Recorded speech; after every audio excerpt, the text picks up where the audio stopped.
Unapochukua binti wa mtu ukaenda kuishi naye bila kuwajulisha wazazi wake au hata baadaye ukawajulisha, lakini ukakaa naye kwa muda usiopungua miaka 2, sheria inaamini kuwa huyo ni mke wako. Tunaelewana? Na hata ikitaka kuleta shida, eti amesikia ghafla umemwacha unaenda kuoa mwingine, akifungua shauri la kindoa atapata mgao kama kawaida. Tuko pamoja?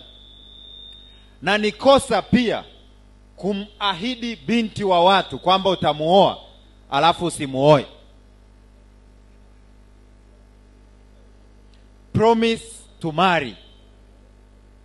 Tuko pamoja?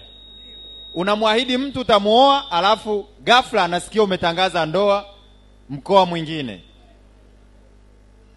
Ana uwezo wa kuzuia na akapata stahiki zake. Amewakatalia watu wengi akiamini kuwa wewe ukimaliza shule, maisha yakikaa vizuri utakuja kumuoa, alafu ghafla unabadilisha gia angani. Sheria inamlinda aliyeahidiwa. Tunaelewana? Na hizo ni two way traffic wote. Hata mimi ukiniahidi alafu ghafla nasikia umeniacha, na mimi nina haki stahiki kama hiyo. Tunaelewana?